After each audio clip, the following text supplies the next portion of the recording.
धुरंधर के पार्ट 1 और पार्ट 2 ने मिलकर 2500 करोड़ से ज्यादा कमाए हैं और लगता है ये हिंदुस्तान की सबसे कामयाब फिल्म बनकर रहेगी। लेकिन मोदी सरकार की सफलता इस बात से है कि एक तरफ दुनिया जल रही है, ईरान, इजराइल, अमेरिका, चीन, रूस, यूक्रेन, हर तरफ जंग है और उसी दुनिया में भारत के लोग सिनेमाघरों में बैठकर एक फिल्म देख रहे हैं, हंस रहे हैं, तालियां बजा रहे हैं। ये खुशी का माहौल कोई इत्तेफाक में ही है, लेकिन ये रास्ता इतना आसान नहीं था। जब फिल्म के डायरेक्टर आदि ये कहानी लेकर एक बड़े प्रोडक्शन हाउस के पास गए तो उन्होंने वो स्क्रिप्ट पढ़ी, मुंह बनाया और फेंक दी। ये क्या बकवास फिल्म है। आदि वहां से निकले। फिल्म बनी, लेकिन बनते बनते पैसे खत्म हो गए और एक रात ऐसी आई जब लग रहा था कि ये सब यही रुक जाएगा। सब मेहनत, सब सपना, सब। उसी रात आदि के पास एक फोन आया और उस एक फोन ने सब बदल दिया। जिस स्क्रिप्ट को फाड़ा गया था वो आज भारत की सबसे ज्यादा कमाई करने वाली फिल्म बनने की राह पर है। लेकिन कुछ लोग हिंदुस्तान में भी दुखी हैं। ये फिल्म हिंदुस्तान के लिए क्यों इतनी जरूरी थी, आइए देखते हैं। जब से धुरंधर का पार्ट 1 रिलीज हुआ, लोगों को पहली बार अजीत डोभाल साहब के उन ऑपरेशंस की झलक मिली जो आज से पहले शायद किसी को पता नहीं थे। फिल्म में उन्हीं से इंस्पायर्ड किरदार अजय सान्याल है और उसे देखकर यह समझ आता है कि असली खुफिया काम कोई फिल्मी फार्मूला नहीं होता।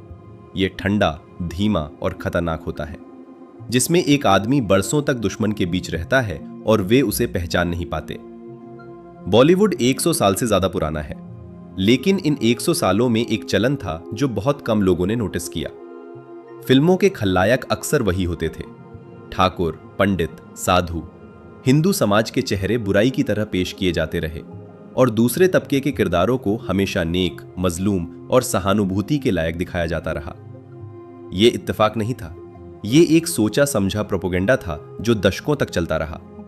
और जब आज धुरंधर को प्रोपेगेंडा फिल्म कहा जाता है तो वही लोग कहते हैं जो इस पुराने प्रोपेगेंडे पर कभी एक शब्द नहीं बोले। 2014 के बाद कुछ बदला। कुछ ऐसे लोग आए जिन्होंने वो दिखाया जो दिखाया जाना चाहिए था, अपनी विरासत, अपना इतिहास, अपनी सच्चाई। कश्मीर फाइल्स, केरला स्टोरी, छावा, तान्हाजी, धुरंधर।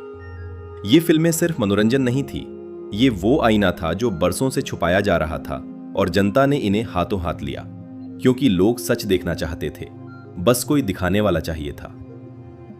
आदित्य धर दिल्ली के कश्मीरी पंडित परिवार से हैं। बचपन से फौज में जाना चाहते थे, लेकिन किस्मत ने फिल्मों की तरफ मोड़ दिया। मुंबई आए विशाल भारद्वाज के साथ असिस्ट किया, विदु विनोद चोपड़ा के साथ काम किया, स्क्रिप्ट राइटिंग की, लेकिन जब भी अपनी फिल्म बनाने की बारी आई कुछ न कुछ आरे आ गया। विशाल भारद्वाज के साथ एक रस्किन बॉन्ड की कहानी पर फिल्म बननी थी, नहीं हुई। करण जौहर के धर्मा के साथ सूफी नाम की फिल्म तय थी, नहीं हुई। फिर 2015 से 16 में धर्मा की ही एक और फिल्म रात बाकी मिली, जिसमें फवाद खान और कैटरीना कैफ थे, और ठीक तब पाकिस्तानी कलाकारों पर बैन लग गया। वो फिल्म भी बंद हो गई। 4 फिल्में 4 हो गई। उसी वक्त सितंबर 2016 में उरी हमला हुआ, 19 जवान शहीद हुए और उसके जवाब में भारत ने पहली बार सरहद पार जाकर सर्जिकल स्ट्राइक की। आदित्य ने वो खबर पढ़ी और उनके अंदर एक कश्मीरी पंडित था, एक ऐसा इंसान जो हमेशा से फौज में जाना चाहता था। उसने फैसला किया कि यही फिल्म बनेगी। जो थोड़े पैसे थे वो लगा दिए। 6 महीने सिर्फ रिसर्च की, आर्मी के अफसरों से मिले, ऑपरेशन की हर बारीकी समझी। उस वक्त और भी लोग इस टॉपिक पर फिल्म बनाना चाहते थे, लेकिन आदित्य के लिए यह पैसे का मौका नहीं था। स्क्रिप्ट तैयार हुई तो रॉनी स्क्रूवाला ने हाँ कहा। RSVP मूवीज ने प्रोड्यूस किया, विकी कौशल को कास्ट किया गया और पूरी टीम ने मुंबई के नेवी नगर में आर्मी कैप्टन्स और मेजर्स से असली ट्रेनिंग ली। रिलीज से कुछ दिन पहले मोदी जी बॉलीवुड के लोगों से मिले। क्यों मिले, ये हम थोड़ी देर में देखेंगे। 11 जनवरी 2019 को उरी रिलीज हुई। फौज के जवान सिनेमाघरों में भावुक हो गए, क्योंकि पहली बार कोई फिल्म थी जिसमें उनकी असली जिंदगी थी, नाटकीयता नहीं।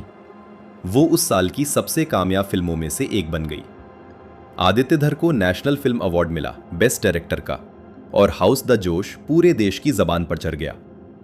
लेकिन जब धुरंधर बनाने की बारी आई तो जो हुआ वो शायद आज तक किसी डायरेक्टर ने नहीं झेला होगा। 2019 में बॉलीवुड के खिलाफ एक माहौल बना हुआ था। लोग समझ चुके थे कि बरसों तक जो फिल्में बनती रहीं उनमें सच कम और एक खास एजेंडा ज्यादा था। और यह जागरूकता आई तो एक किस्म की नाराजगी भी आई, बॉलीवुड से दूरी बनने लगी।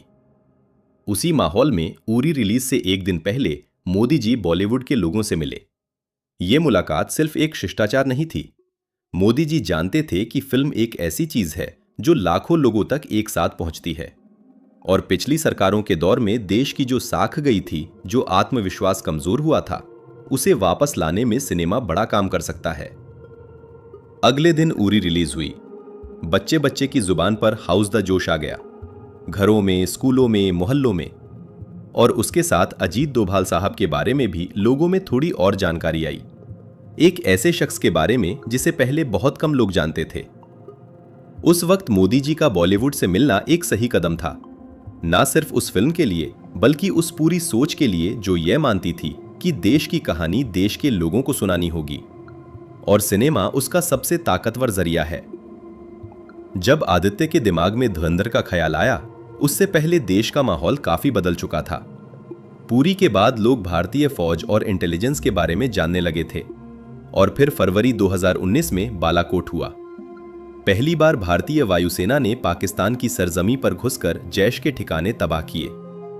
ये उरी सर्जिकल स्ट्राइक से भी बड़ा जवाब था। दोनों ऑपरेशन के पीछे एक नाम था जो धीरे धीरे लोगों की जुबान पर आने लगा, अजीत डोभाल। डोभाल साहब कभी चर्चा में नहीं रहे, अपने काम से काम रखते थे। एनएसए बनने के बाद लोग उन्हें जानने लगे थे, लेकिन उरी और बालाकोट के बाद उनकी लोकप्रियता एक अलग स्तर पर पहुंच गई, क्योंकि लोग अब यह समझने लगे थे कि इन ऑपरेशनों के पीछे सिर्फ फौज की ताकत नहीं, एक दिमाग भी है जो पर्दे के पीछे से काम करता है। और शायद इसीलिए धुरंधर में उनसे इंस्पायर्ड किरदार अजय सान्याल को इतनी तारीफ मिल रही है, क्योंकि लोग उस किरदार में वह इंसान देख रहे हैं जिसे वे पिछले कुछ सालों में थोड़ा थोड़ा जानने लगे थे। और यह कोई इत्तेफाक नहीं है कि धुरंधर की शुरुआत और अंत दोनों अजय सान्याल के सीन और डायलॉग से होते हैं। उरी की कामयाबी के बाद आदित्य धर के दिमाग में धुरंधर नहीं था। उनकी पहली पसंद थी द इमॉर्टल अश्वत्थामा, विकी कौशल के साथ एक ऐसी माइथोलॉजिकल सुपर हीरो फिल्म जिसकी पूरी स्क्रिप्ट और कॉन्सेप्ट उनके पास तैयार था। उरी के बाद लगा कि अब लोग उन्हें जानते हैं, नाम है तो जो बनाना चाहे बना सकते हैं। यह यकीन स्वाभाविक था, लेकिन बॉलीवुड में इज्जत और असर दोनों अलग अलग चीजें हैं।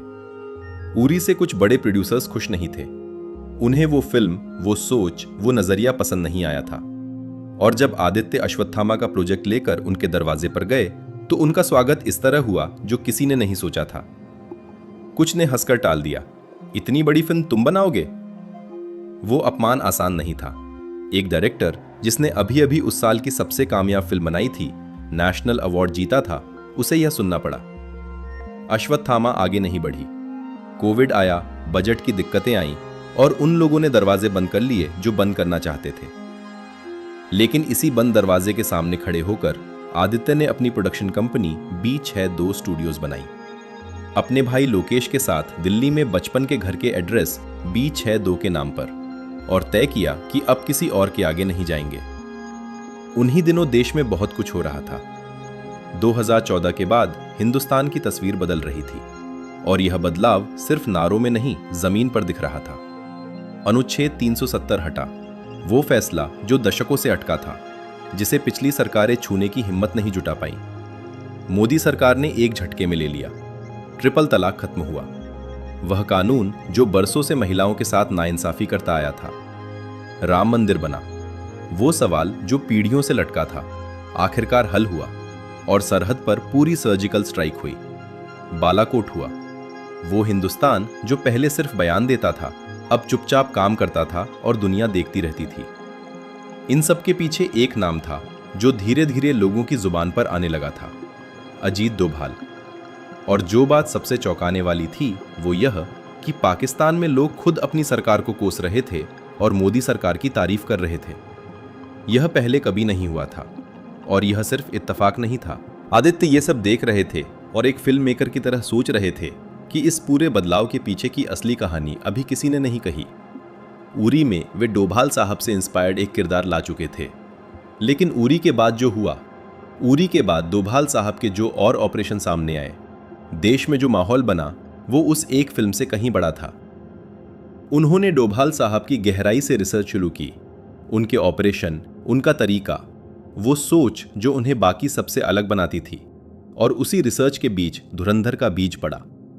स्टोरी लिखनी शुरू हुई, एक ऐसे जासूस की जो दुश्मन के घर में रहकर उसे तोड़ता है, एक ऐसे देश की जो अब चुप नहीं रहता, और एक ऐसे किरदार की जिसमें वो सब था जो आदित्य ने डोभाल साहब में देखा था। धीरे धीरे आदित्य ने अश्वत्थामा को एक तरफ रख दिया। वो सपना था, लेकिन धुरंधर जरूरी लग रही थी। महीनों की मेहनत के बाद स्क्रिप्ट तैयार हुई, और स्क्रिप्ट में दम था, यह आदित्य को पता था। उस वक्त बॉलीवुड में स्पाई फिल्म्स का एक माहौल था। लोग ऐसी कहानियां देखना चाहते थे। इसी उम्मीद के साथ वे एक बड़े प्रोडक्शन हाउस के पास पहुंचे। एक बड़े प्रोड्यूसर से मीटिंग तय हुई। एक दोपहर मुंबई की गर्मी में आदित्य उस प्रोड्यूसर के घर पहुंचे। स्क्रिप्ट दी। प्रोड्यूसर ने पढ़ना शुरू किया। कुछ पढ़ने पलटते ही उनके चेहरे पर गुस्सा आ गया। उन्होंने स्क्रिप्ट फाड़ दी। ये क्या है? इसे कौन देखना चाहेगा? रियल स्पाई की मूवी? हम कोई डॉक्यूमेंट्री नहीं बनाते। कोई एक था टाइगर जैसी लिखो, वॉर जैसी लिखो तो बात करेंगे। इस तरह की फिल्मों के लिए मेरे पास ना बजट है ना इंटरेस्ट। आदित्य वहां से निकले। वो स्क्रिप्ट जिसे उन्होंने महीनों लिखा था, जिसमें उन्होंने डोभाल साहब की रिसर्च, देश के बदलाव की कहानी, एक जासूस की असली दुनिया, सब डाला था, वो किसी के घर में फटी पड़ी थी।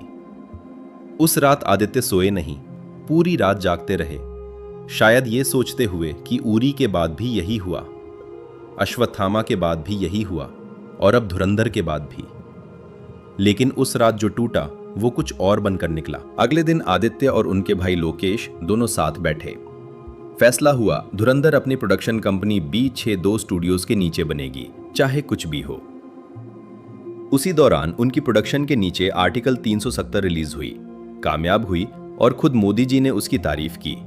इससे थोड़ा हौसला मिला। कास्टिंग शुरू हुई। लीड रोल के लिए रणवीर सिंह को चुना गया। लेकिन जैसे ही रणवीर इस फिल्म से जुड़े, उनका करियर एक मुश्किल दौर में था।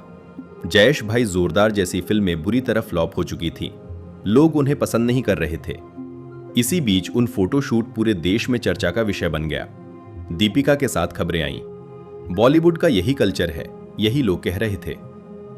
आदित्य को अपनी स्टोरी पर भरोसा था कि रणवीर इसे निभा सकते हैं। अगली समस्या थी, फिल्म की ज्यादातर कहानी कराची के माफिया और आतंकी नेटवर्क पर थी। कराची दिखाना था, लेकिन वहां शूट करना मुमकिन नहीं था। तो बैंकॉक में कराची जैसा पूरा सेट तैयार किया गया। शूटिंग शुरू हुई और चलती रही। जितने में एक पूरी फिल्म बन जाती है, उतने में आधी भी नहीं हुई थी और पैसे खत्म हो गए। एक रात आदित्य हताश बैठे थे। रणवीर की छवि डूब रही थी। बजट नहीं था, बॉलीवुड फ्लॉप हो रहा था, जबकि साउथ की फिल्में चल रही थीं, और डर था कि कहीं ये फिल्म भी बंद ना हो जाए। उसी रात फोन बजा। जियो स्टूडियोज की प्रेसिडेंट का कॉल था। आदित्य जी, हम आपकी फिल्म के साथ हैं, उम्मीद है हम कुछ हिस्ट्री बनाएंगे। शूटिंग फिर शुरू हुई और फिल्म इतनी बड़ी हो गई कि करीब 10 घंटे का मटेरियल बन गया, जिसमें 4 फिल्में बन सकती थीं। प्रोड्यूसर बोले, एक फिल्म बनाओ आदित्य। नहीं माने। उनका कहना था कि अगर पूरी कहानी नहीं दिखाई तो दर्शक समझेंगे नहीं। प्रोड्यूसर का कहना था कि आज के जमाने में जहां लोग 20 सेकंड की रील देखकर बोर हो जाते हैं, वहां इतनी लंबी फिल्म कौन देखेगा। ये बहस हुई, लेकिन आदित्य अपने फैसले पर कायम रहे और 2 पार्ट्स में रिलीज का फैसला हुआ। रिलीज का दिन आया, लेकिन किस्मत को शायद एक आखिरी इम्तिहान और लेना था। रणवीर के कांतारा मिमिक्री विवाद की वजह से हाई कोर्ट ने उन्हें मंदिर जाकर माफी मांगने को कहा। देश में उनकी छवि पर सवाल थे। उत्साह कम था। थिएटर्स में भीड़ उम्मीद से कम आई। पहले दिन की कमाई औसत रही, लेकिन जैसा गीता में लिखा है, नेहा विक्रम नाशो अस्ति प्रत्यवायो न विद्यते, सच्चे कर्म में किया गया प्रयास कभी नष्ट नहीं होता। और यही हुआ। संडे के बाद मंडे से थिएटर्स भरने लगे। वर्ड ऑफ माउथ फैली, लोग खुद दूसरों को खींचकर ले जाने लगे, और फिर वो हिस्ट्री लिखी गई जो शोले के बाद दूसरी बार लिखी गई। धुरंधर पार्ट 1 सबसे ज्यादा डोमेस्टिक कमाई करने वाली हिंदी फिल्म बन गई। सभी एक्टर्स की तारीफ हुई। आदित्य धर का नाम हर जुबान पर आया, और कुछ महीनों बाद पार्ट 2 आया, और उसने तो हलचल मचा दी। लोगों को टिकट्स नहीं मिल रहे थे। कई सालों बाद बॉलीवुड में ऐसा हुआ था। जो प्रोड्यूसर कभी उनकी स्क्रिप्ट फाड़ते थे, आज उन्हें मिलने को तरस रहे थे। एक ऐसे वक्त में जब दुनिया भर में तनाव है, इस फिल्म ने देशवासियों को जो खुशी दी है वह अपने आप में एक बड़ी जीत है। उम्मीद है आदित्य धर आगे भी ऐसी फिल्में लाते रहेंगे। जय हिंद।